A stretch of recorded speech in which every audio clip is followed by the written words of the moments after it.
with you. I had no idea you'd cheer here and boo there. And I was upstairs watching you. And like, Mama don't like tattletales. You like that one, right? I never even thought about it. But it was to try to keep the ADD under control. Sir, they're here to hear you. You say whatever you ramble as much as you want. Thank you, I love you. Yeah, I don't have a clue what you asked me. How does it feel to know that you're the star of a film that people still love? It's not just, oh, that's a fun old action movie. It's smart. It's got some heart. It's got some brains, and it holds up. It's fucking awesome! Right, and it's fucking awesome! I think the thing is, the pride in the movie, obviously, John Carpenter had his political issues and whoever else, and I understand all that. I don't speak on that because I'm not qualified, but at the end of the whole movie, the bottom line is, buy American. That's the only way to run. Buy American. Buy American. Stick with America. To hell with them. Take care of ours. And that was the bottom line. The homeless people in it were real homeless people. And we just, I was one of them. And I just slipped over there and ate in an alley where we had that fight. I'm coming to work. They made me every day at 4 a.m. in the morning get in a sauna for an hour. And then when I got to my trailer, put ice water, dunk my face as long as I could hold my breath for 30 minutes. So first thing I did, go to work, and got real old. When did you? When was the mullet gone? When did the mullet go, sir? Yeah, I had to go. What, man? I was trying to be a Hollywood actor. Yeah. That leads me to a question I wanted to ask you, sir. You were known in your athletic career, in your wrestling career, as a rambunctious, outspoken, loud gentleman. And in this film, you're rather quiet and calm and rather effective. I think it's a good performance, honestly. And was that, did you and John Carpenter decide, I don't want to be Rowdy Roddy, I'd like to be chill Roddy a bit? Yeah. When the first time I retired was 1988. I'd only been fired twice at that time. And to go to Hollywood and do that. But I got a call from the WWF, said, you tell Piper that only Vince and Hogan are true blue WWFers. No. I'm telling you the truth, Joe, so you'll understand. You started. You'll understand, and I love you too, bud. Cool. So wrestling was mad at me because I was leaving. And Hollywood, their idea was, oh, great. Now we got some screaming jock coming over here thinking he's going to be a movie star. Nobody liked me. It's the story of my life. I don't know, man. No, so it's true. Where are those guys now? You still got 400 people here watching your movie. No, but that's what was happening back then. Yeah. So some of the scenes that were in there, like that harmonica piece was called La Brea Tar Pit Blues by a wrestler called Jay the Alaskan York. He used to take a cigarette with a 12-foot bullwhip on TV. It never got me or nothing. This is the kind of he was gay, and he was really hard to stay away from. he was a sweetheart.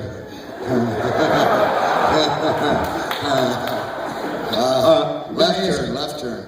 Yeah. Gotta ask you, roughly how many days did you work on that alleyway brawl?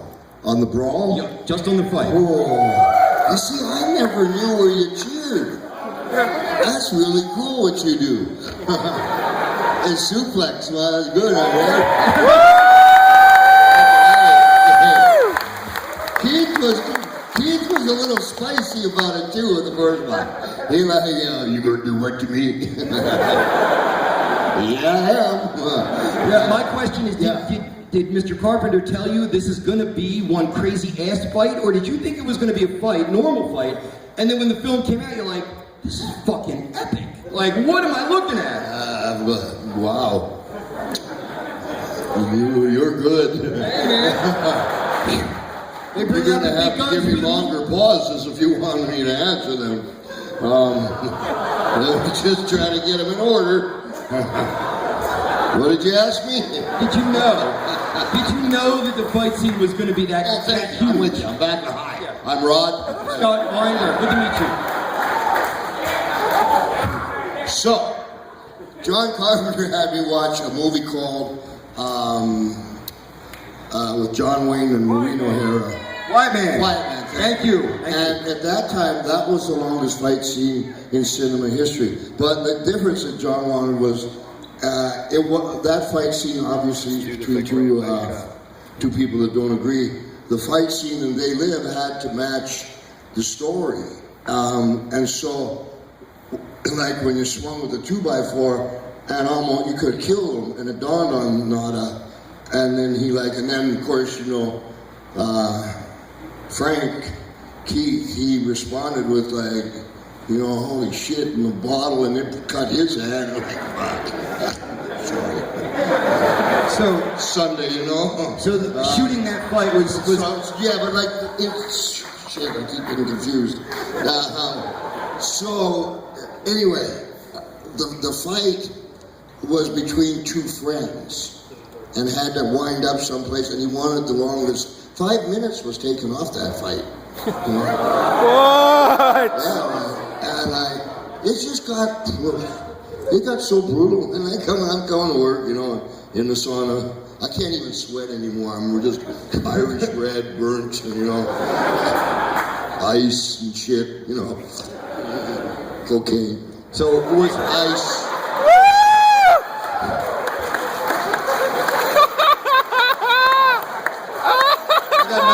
I got nothing. So would you say that shooting these scenes were, how would they compare to a tough night in the ring? Shooting those scenes? Oh, I'd just take the one in the ring.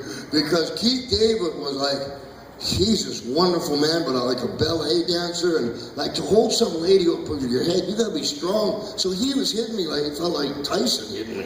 And he was killing me. But they got camera shots, so they come just, and as you come back, you can be that close. But this guy's just coming back, catch me in the eye, boom, and all. I just got hit in the face by Roddy Piper! Yeah! And so, I love you too. And so that was the fun. But so what made the fight difference is this. Finally, I said, man, Keith Carpenter, this fucking. Philadelphia, baby, it's all good. Yeah, I can't tell if we got kids or not. No. No. I just did another Maniac one for Always Sunny. Yeah, just Can we go open? Oh, let's go out to the Anybody have some questions? You didn't come here to hear me. There's a lady right here. What was casting like? Did you audition? Yeah, did you audition in a normal way, or did they come to you first and say, we need an action guy? How did that go? Just like this. I was at WrestleMania 3, and Cyndi Lauper's manager,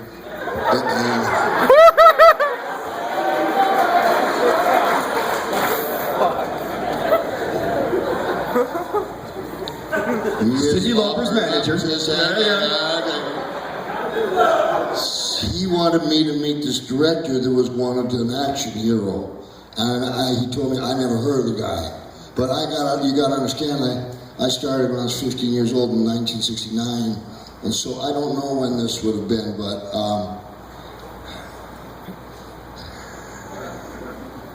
Cyndi Lauper. how'd you ask me? Casting. Huh? Cyndi Lauper's came to you and said, director wants an action guy. Yeah, no, so basically we're at the table at nighttime, because I've been on airplanes, and I didn't, Sound of Music was current on the airplane for a movie, or alcohol. And so I went, after WrestleMania 3, I went out and had dinner with this guy. And he bought me a bottle of Cristal, and I put orange juice in it. Just That's stupid. the detail you remember. It's a good story. It was, I'm not kidding you. It was pass the butter. You want a roll, You want to star in my next movie? Sure. Can I get? That was it. And that was John Carpenter. So, and it was really casual, but he was really a smart guy, and he was just sussing me out, and had done his homework and watched before. He's not no bullshit director, John Carpenter. He's made some really good ones. This gentleman right here. Two quick questions. When you worked in Portland, Portland. someone told me you owned a bunch of muffler shops. And, Muffler shops in Portland? and you would give them a free muffler if they could body slam you. A free muffler?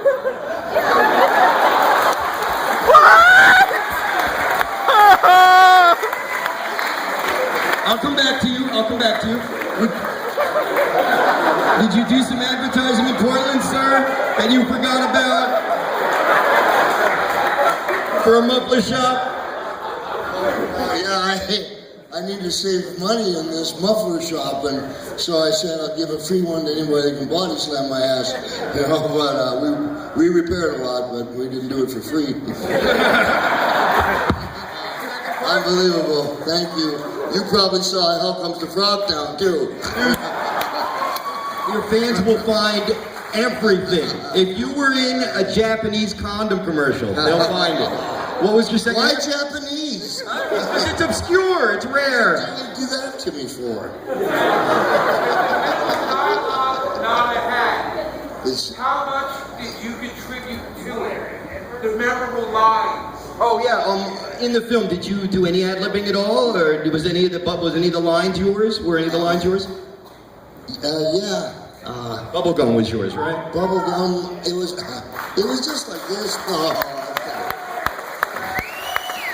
it's, you know, like from the business that I'm in, Yeah. you're on top of this kind of stuff all the time. The theatrics of it. No, like, dealing with a smartass. I'm telling you, Weinberg and Piper, we're gonna go in Vegas, AC. Yeah, no, but no, I don't mean it. I can show you though. Yeah. Move on. So you were, John Carpenter, did he let you kind of be creative on the set? If you wanted to change a little bit, he was cool with that? As far as the acting was concerned, Yeah. There was a lot of time that, like, he had me in his backyard for 3 weeks, rehearsing different parts of it. You know, I saw the one scene that, you guys, probably never heard this one. But, so there's that one scene, you got the shotgun right, boom, and I'm in the alley, and it goes the flying saucer or something, and there's one policeman comes, and boom, I'm bear down on him, you know. I look and I see that he's not an alien. So I don't want to kill him. So the line is beat your feet. You know, the guy runs away. Well, the first time that happened. So boom, here we go. There's a guy that mommy don't like that. So boom, here comes the cops. Boom, beat your feet, and on the spot he goes like this.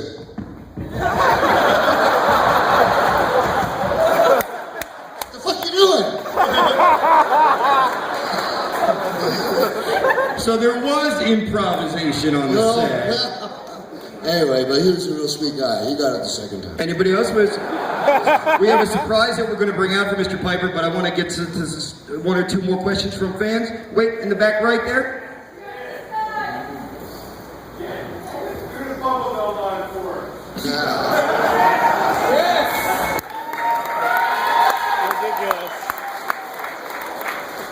I have come here to chew bubblegum and kick ass. And I'm all out of bubblegum.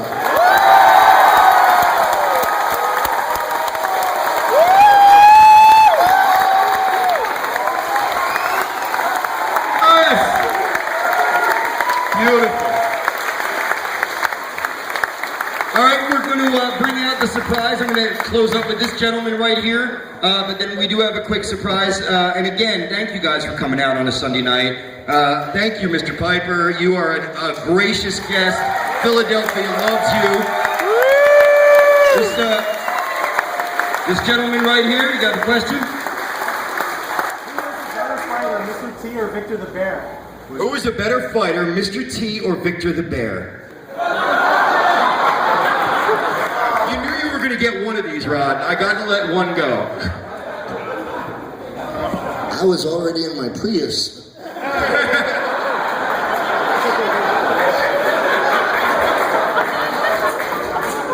Fuck.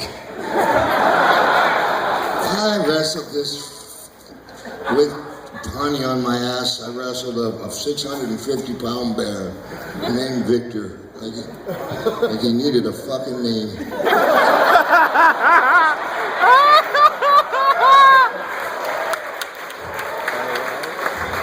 On behalf of the awesome best, you know, the Bears won up on Mr. T there.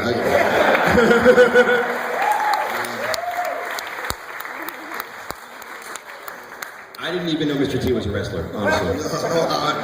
I thought Mr. T was just a bad actor.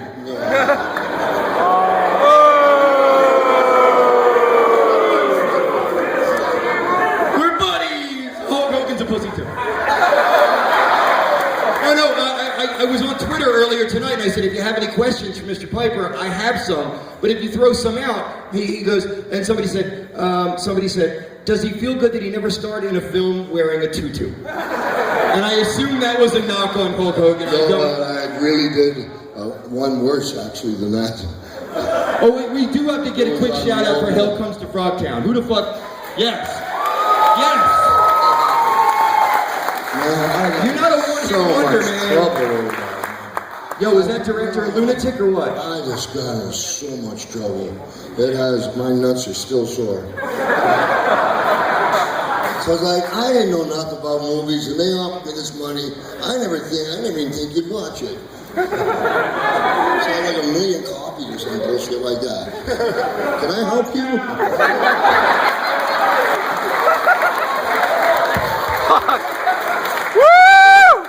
So I do this movie, and it's in the middle of a fucking desert.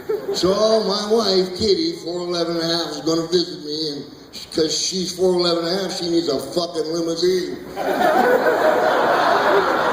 And there he comes, like the Comanches over the hill, and the dust to the middle of the desert, and that nice other lady that was in it that had like a genie outfit on and dancing like that and stuff. She was at another trailer, and my wife came in. It was lunchtime, and when lunchtime came, this gal walked into my trailer and with her genie outfit on, and then said, "Oh, I'm sorry, I didn't know you had company today." We almost didn't get that anecdote. I didn't do nothing wrong either. I was a gentleman. I didn't do nothing, but now that I'm accused of it, what the hell? I'll go make that my bucket list. All right, so telling you, Roddy, you could try stand up if you wanted a third career. You could do stand up. I'm working on it. We got a snack for you. Have a seat. We're going to bring out a surprise. Bubbles? Yes, bubble gum. As you may or may not know, the co-founders of Awesome Fest also have a catering business, and they went ahead and made.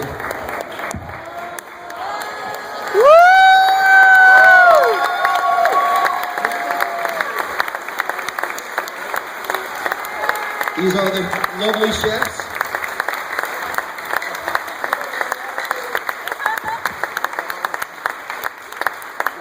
How cool is that, man? That's how Billy rolls, shit. Roddy. Wow, that's that. Like, do you know how much trouble I got in each tier? That's wonderful. The thing is, David Keith is actually inside. He's gonna jump out and kick your ass. You should cut a piece and give it to feast everyone. Yeah. We're gonna see if we can. We're gonna have the meet and greet for the people who got those tickets is gonna start in a few minutes. For the rest of us, it's time to go home. You can stay. That includes me! Thank you, awesome guys. Give it up for Rowdy Roddy Piper. One of the crown princes of professional building. Philly loves him.